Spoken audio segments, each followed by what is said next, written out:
Foreigners are taking over Mexico City. Rents are skyrocketing. Locals have been pushed out. And entire neighborhoods are changing forever. And maybe it's time to say it. Go home, gringo.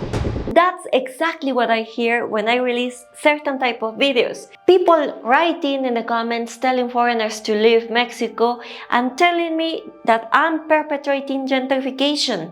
That's what many people say, and honestly, I used to feel something similar. At first, these comments might sound like people are protecting their communities, and I get that.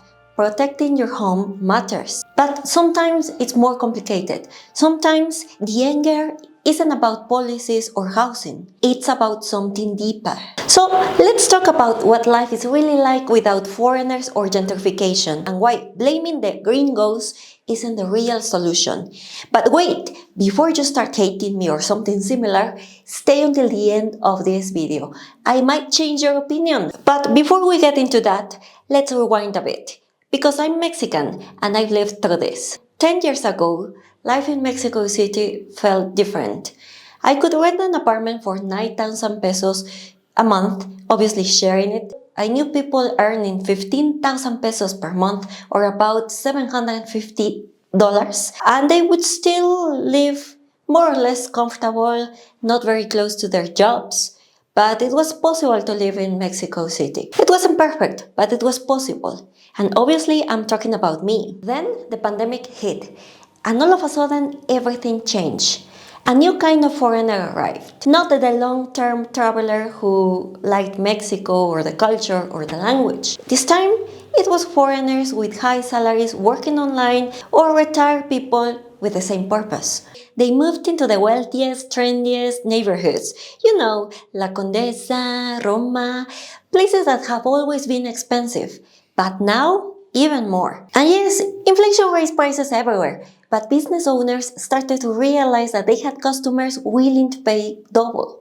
Suddenly, taquerias with plastic chairs became Instagram worthy. You know, those picturesque cafes with outdoor tables. Cafés fresas, pues, shaded by trees and Art Deco buildings in the background. The kind that looks perfect for an Instagram post of authentic Mexico. That Roma Condesa aesthetic is often romanticized.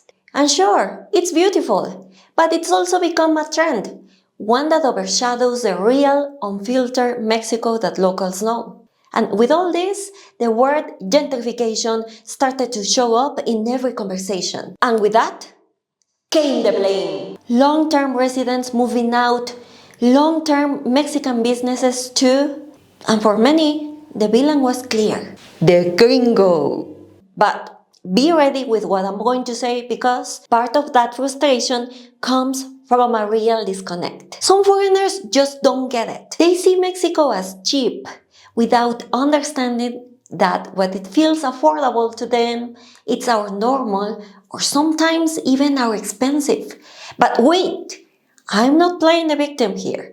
Wait until the end of this video. On my channel I have comments such as, "Go home gringos," or "Deport all gringos from Mexico or give them a proper Trump welcome, hate, hate, hate all around until you're contributing to gentrification," or "By promoting these houses to foreigners who usually have more money than Mexicans, you're contributing to driving up the cost of real estate for lower income families in rural Mexico." I get it, or at least I think I get it. Rising costs is frustrating. Losing your business in one of the most beautiful and popular neighborhoods must hurt, but not all anger is the same. Some of the anger comes from a place of protection. That's valid. But sometimes it turns into something else. A simplified narrative. Or perhaps it hides something else for others. This is the city of Tula, my hometown. Here you won't find digital nomads or retired people from other countries or overpriced fancy brunch spots. But you'll find a lot of ladies who sell tamales on the corner, tacos on the street. Well, there's one coffee place run by someone truly passionate about coffee and pastries. The place is Instagrammable too, and the photos that I upload on my Instagram about Tula. Many of them are from that place. Most businesses here are basic. Hardware stores, clothes, Chinese imports, many Chinese imports here. Small grocery shops as well. You'll see moms taking their children to schools. There are cars with loudspeakers selling pan dulce or fruit.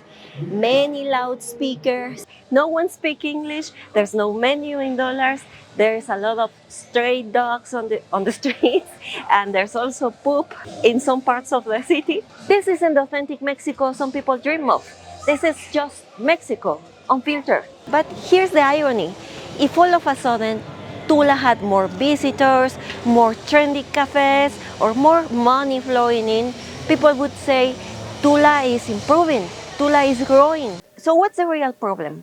Foreigners, rent, or how we manage grow an opportunity? Because here's something uncomfortable but real. Gentrification is displacement and improvement. It pushes people out, yes, but it also brings some good things like safety, beauty. Is it wrong to want nice cafes, nice streets, and beautiful neighborhoods? That's the paradox we don't like to face.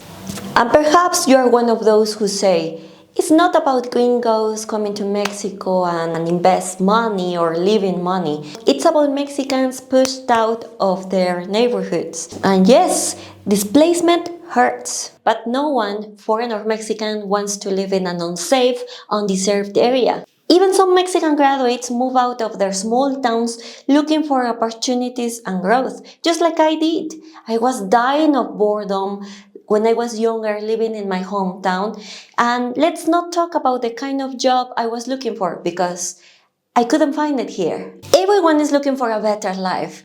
That's not a foreigner problem. Some people left comments on my YouTube channel saying that I'm gentrificating my hometown. My hometown! I'm from here and I'm making videos about this area. What's wrong with that? Look, I'm not a policy maker, I'm not an urban planner. I'm just a person who lives here and who feels and sees all the tension that's happening around here. And maybe the problem isn't that foreigners want to live in nice areas. They aren't saying, oh, I want to live in Condesa or Roma Norte. Probably the real problem is there aren't enough areas to go around. Excuse me if you're watching from these places, but I don't want to live in Nesa. I imagine a world where more neighborhoods were safe, walkable, with nice parks. Not just Roma and Condesa if we're talking about Mexico City. Maybe the question isn't, why are gringos here? Maybe the question is, why is opportunity so limited? It's been like that for many years. I feel like foreigners are like a radar.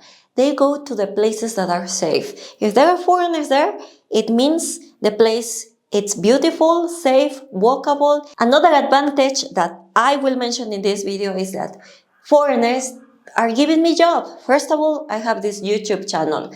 Secondly, I am a teacher, a Spanish teacher, and thanks to some students, I have a job. I'm hiring teachers from Mexico who studied to teach Spanish as a second language and can work from home. And I'm going to take advantage, of course, because this is my YouTube channel, to tell you that I've created an online Spanish academy where you can learn Spanish with me and other native Spanish teachers.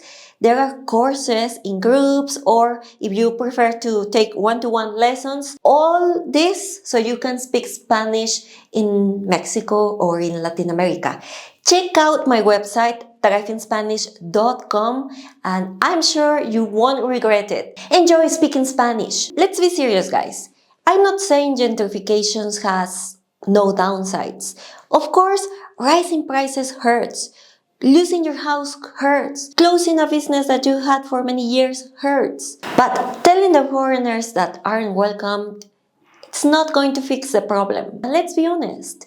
Sometimes it sounds like hating people with a new trending label. When some people tell me, stop making these videos, you're perpetrating gentrification, it might sound like a reasonable concern.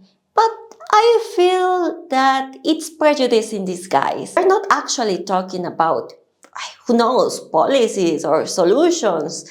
It's just a YouTube channel, guys. They're judging me based on the fact that foreigners watch my videos. It's not about what I'm saying. I imagined if I made these videos but in Spanish, things would be different. I've been told in the past, you have a cactus on your face, you shouldn't speak English in your videos, which literally means because you look very Mexican, you shouldn't be speaking English or another language. This shows me something. These ideas are passed down like an inheritance we pretend doesn't exist. So this is the real question. Are we truly angry about foreigners changing our cities? Or are we using them as a scapegoats so we don't have to look at our own prejudices? And here's the thing, my videos aren't harming Mexico.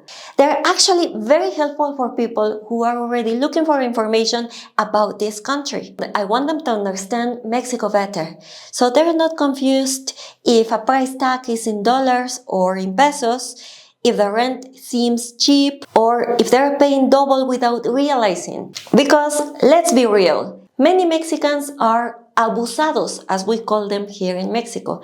And if you as a foreigner are new here, they'll test you faster. And I believe that if foreigners understand Mexico better, they'll understand it more.